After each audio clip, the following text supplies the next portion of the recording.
Welcome back to my channel. I'm Trish. I'm going to make baked macaroni and cheese. I've only got about an hour and this comes together quickly. We're going to start by putting 4 cups of water into a pan.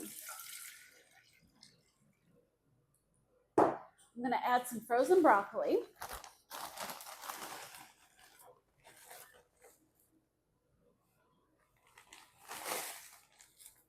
I like a lot of broccoli. It's important to have something green on the plate. I'm going to cover this up and we're going to set it on the stove for about 10 minutes and bring it to a full boil. While I wait for my broccoli to steam, I've gathered my pasta and today I'm using shells. I'm also going to use cayenne pepper, paprika, Lowry seasoned salt, onion powder, some accent, shredded white cheddar, shredded yellow cheddar, some Philly cream cheese, cottage cheese, milk, and diced green chilies. You'll also need a baking dish. My go-to is the 8x8 square Pyrex.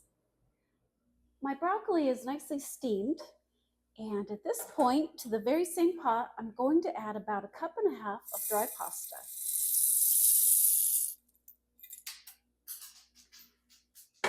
My method for pasta is to turn off the heat, cover it, and let it steam for about 4 minutes.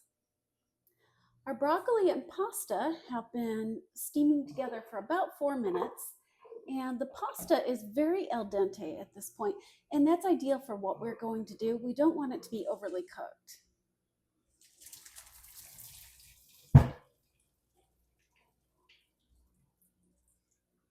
I don't rinse it. After I drain the water out, I'm going to pour it back into the same saucepan to mix up the other ingredients.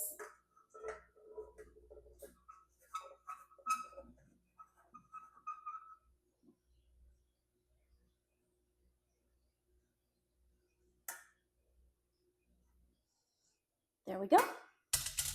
My oven is preheated to 375, and now we're going to assemble the rest of the macaroni and cheese. First, I'm going to add some milk.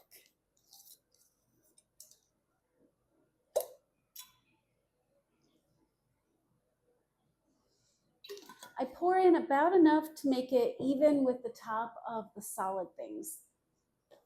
Then I'm going to add some cottage cheese, and like always, the amounts don't matter. You add what you think will make it delicious.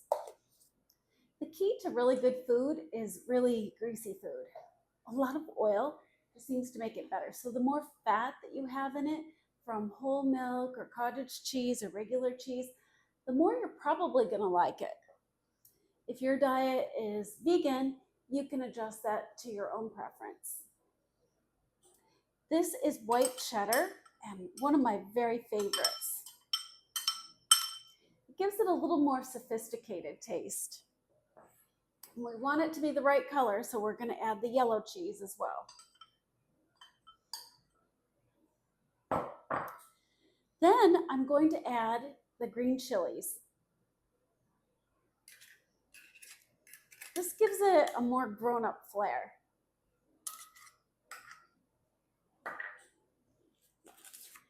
Next, I'm going to add some Philly cream cheese to this.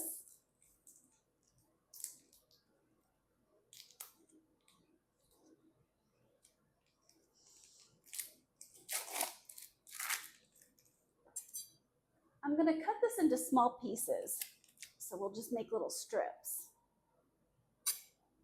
And I'm going to use about half the brick.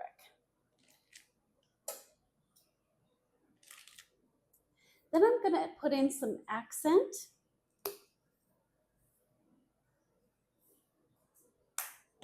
I don't think accent really has a flavor. It just makes all the other flavors stand out. This is Lowry seasoning salt.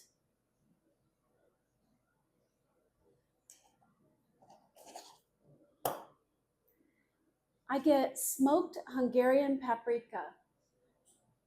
We are fortunate enough to have a spice shop right in our town.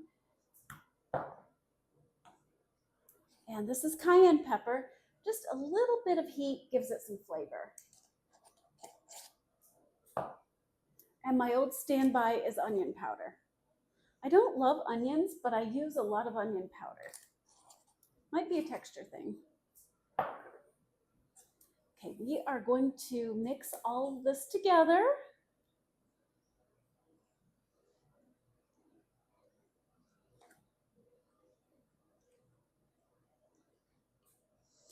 The cream cheese kind of melts a little bit when it sits on top of the hot pasta and vegetables.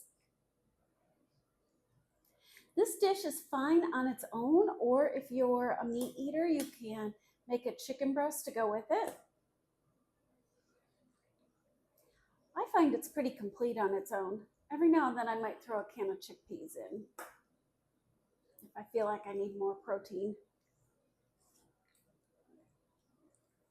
Excellent, this has come together really nice. I am going to pour it into my dish. I'm going to cover it with tin foil and then we're going to bake it.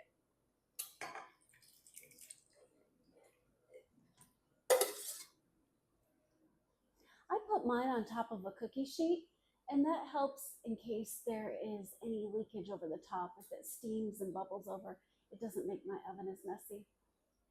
Here's our beautiful finished grown-up baked mac and cheese. Isn't this gorgeous? The addition of broccoli really makes it feel like it's healthy and more of a complete meal.